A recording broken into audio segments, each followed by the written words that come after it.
in 17 seconds of attention to something, that's the kickoff point where more comes and more comes and more comes and more comes. So that's what we're talking about here today. We've been calling this gathering the science of deliberate creation. Ooh, what a good name, the science of deliberate creation. Me sifting and sorting and scientifically coming to personal conclusions of what I prefer, and paying attention to the chemistry of my body, recognizing the feelings that I'm feeling to let me know whether I'm in vibrational alignment with what I put into the vortex or not.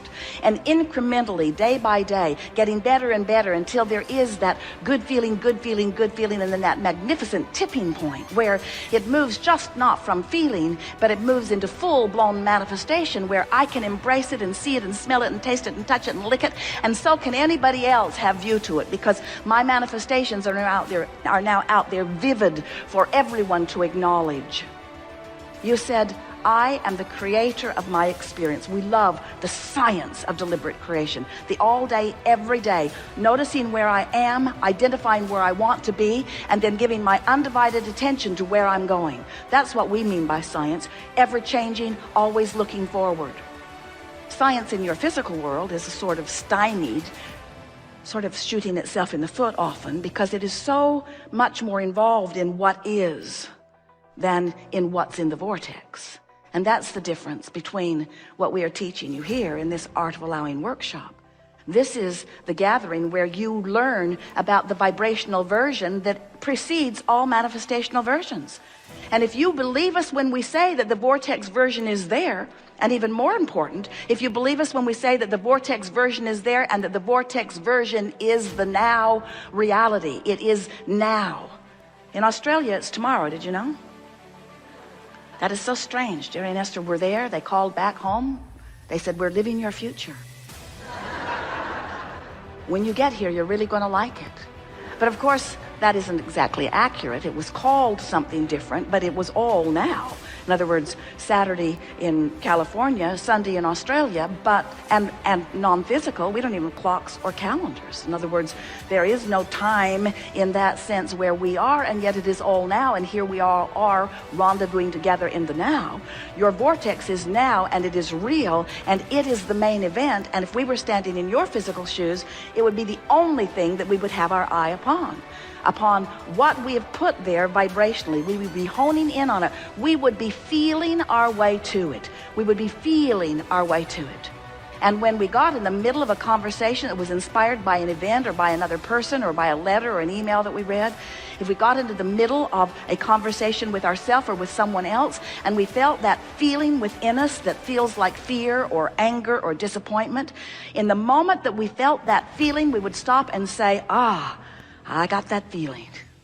I've got that feeling that is letting me know that I am right now depriving myself of what's in my vortex. I've turned in opposition to it, and that feeling is my indication that I am right now, not a vibrational match to the larger part of me. So as we're moving forward here today, we're eager to talk with you about anything that is important to you. And we are also eager for you to help us make a very clear example and point of where you stand vibrationally in relationship to all that you are.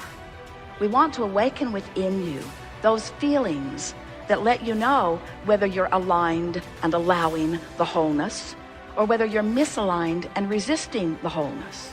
Because you are not ever going to feel good unless you're allowing all that you are to focus with you in this moment. And we just have to be very blunt with you. If you focus in ways that the source within you will not now focus, has never focused, and will never focus, then you're going to get that feeling, that out of the vortex feeling, that indicator that lets you know. You certainly have free will to do that. You can do it today, all day today, and tomorrow if you want to. You can do it for the rest of your life. You can do it until you have deprived yourself of the life force of well-being and you croak. You can do it. You can do it. We just want to really, in a pointed way, say, why? Why would you do it? Why would you for a moment deprive yourself of all that you are?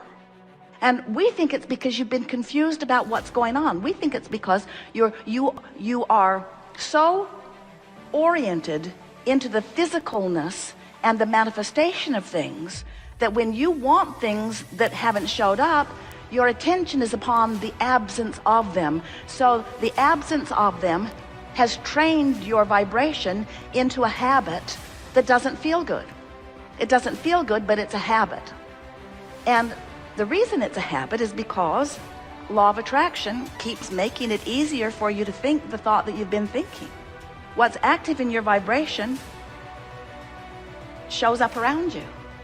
When you give your attention to a thought, it activates within you. And when there's an active vibration within you, then law of attraction brings you other thoughts like it. So the first thing that happens when you activate a thought is that other thoughts like it show up. And as you think about those other thoughts, then it becomes even more active, and then other people show up, experiences start showing up. It's a very powerful time that you live in, because in 17 seconds of attention to something, that's the kickoff point where more comes and more comes and more comes and more comes. So it's easy for us to explain to you in a very understanding and loving way why it's hard for you to change your thought, because law of attraction makes it easier for you to think the thought you've been thinking than to think a new